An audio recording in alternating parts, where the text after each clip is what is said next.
क्या मोपला दंगे के आड़ में हुआ था हिंदुओं का नरसंहार? मोपला विद्रोह में छिपा था कांग्रेस का कौन सा चेहरा? क्या है मोपला दंगे के पीछे का सच?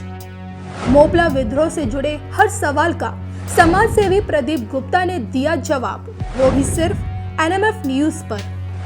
नमस्कार, मैं हूं आपके साथ कविता राणा और मेरे साथ मौजूद हैं जाने माने समाज सेवी प्रदीप गुप्ता जी, जिन्होंने हमें हमारे जो कार्यक्रम के जो पिछले एपिसोड थे उसमें ये बताया था कि किस तरह से मोपला दंगे के पीछे का सच क्या है और कांग्रेस के सेकुलरिज्म का भांडाफोड़ भी किया था, पर्दाफाश किया था। लेकिन आज हम इनसे जानेंगे कि क्या आज के दौर में भी हिंदुओं को मोपला दंगे के नाम से डराया जाता है? सर जी मैडम, आप देखेंगे कविता जी, अक्सर जब सीएए का प्रोटेस्ट होता है, जामिया मिलिया में कोई प्रोटेस्ट होता है, जेएनयू में कोई होता है, अभी पीछे शाहीन बाग में भी हो रहा था सीएए के खिलाफ, तो आप वहाँ पे जाएंगे तो ये सारे मजहबी लोग एक बात कहते हैं कि हम अली मुसलियार के बेटे बेटियाँ पोते पोतियाँ हैं। इस बात को समझिएगा। मोपला दंगे का मास्टरमाइंड वहाँ का मजहबी नेता था, उसका नाम है अली मुसलियार, और उसी ने हिंदुओं का सबसे बड़ा कत्लेआम करवाया था हिंदुस्तान में। इसमें अलग अलग लोगों की अलग अलग किताबों में अलग अलग राय है, जिसमें 1200 लोगों से मर्डर हिंदुओं का, इस बात को समझिएगा, और मैक्सिमम 25,000 तक जाता है। कुछ लोग कहते हैं 1200 हिंदुओं को कत्ल किया गया, कुछ लोग कहते हैं 10,000, कुछ लोग कहते हैं 20,000। इस तरीके से मैक्सिमम जो हिंदुओं का कत्ल हुआ था वो 25,000 तक, इस बात को समझिए। वो आज भी हमें अली मुसलियार, यानी कि हमने आपको 1921 में मारा था, कत्ल किया था, हलाल किया था, आज भी हम ताकतवर हैं, वो हमें अपनी ताकत का एहसास कराना चाहते हैं। अब दूसरी बात बता दूं, ये अली मुसलियार जो इनका नेता था, इसको दंगे के कुछ समय बाद ही अंग्रेज़ सरकार ने, उस समय ब्रिटेन की अंग्रेज़ों की सरकार थी हिंदुस्तान में, उन्होंने फांसी दी थी। इस व्यक्ति को 17 फरवरी 1922 को कोयम्बटूर में इसकी फांसी दी गई थी।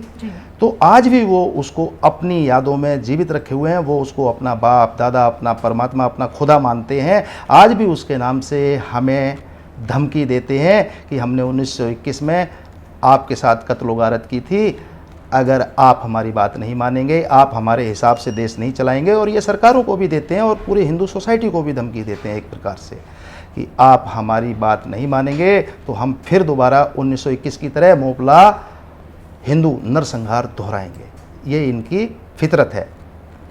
तो प्रदीप जी, जिस तरह के आपने आरोप लगाए हैं, लेकिन आपका ये कहना है कि मोपला दंगा में जो पीड़ित थे, जो उल्टा जो आरोपी थे, उनको पेंशन दी जाती थी, लेकिन जब जब दंगे होते हैं तो हर समुदाय के लोग उसमें पिसते हैं। तो मैं ये जानना चाहती हूँ कि किस प्रकार इस दंगे के पीछे कांग्रेस का कौन सा चेहरा छिपा रहा हमेशा?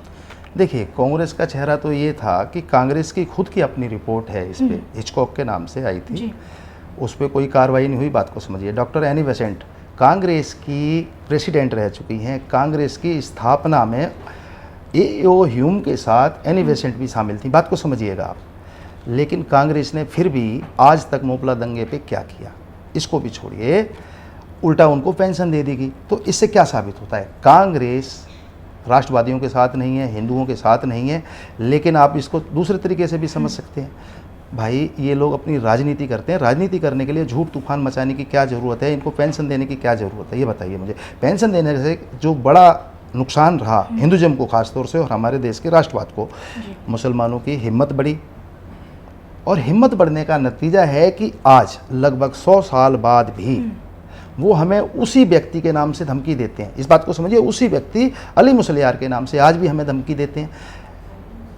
ये ज़्यादा कुछ ना बोलते मैं यही कहूँगा कविता जी, 1947 दोबारा दोहराने की साजिशें चल रही हैं, और अगर हमारे देश में सरकार कमज़ोर हो गई तो ये लोग दोबारा से इसी तरीके से नरसंहार करेंगे, क्योंकि इनकी फितरत है, इनकी सोच में अली मुसलियार बैठा हुआ है। इस बात को समझिए, जिनकी सोच में एक बड़ा हिंदू नरसंहार करने वाला नेता हमेशा बैठा रहेगा, तो वो लोग कभी भी गद्दारी कर सकते हैं, वो लोग कभी भी राष्ट्रवादी नहीं हो सकते। इस बात को समझिए। चलिए, प्रदीप गुप्ता जी से हमने जाना है कि आखिरकार मोपला दंगे के पीछे का सच क्या है, और खासकर कांग्रेस में कांग्रेस की इस दंगे में कितनी बड़ी भूमिका रही है। लेकिन इस मसले पर आपकी खुद की क्या राय है, प्लीज़ हमें कमेंट करके ज़रूर बताइएगा। और इसी के साथ आप बने रहिए सिर्फ और सिर्फ NMF न्यूज़ के साथ। नमस्कार।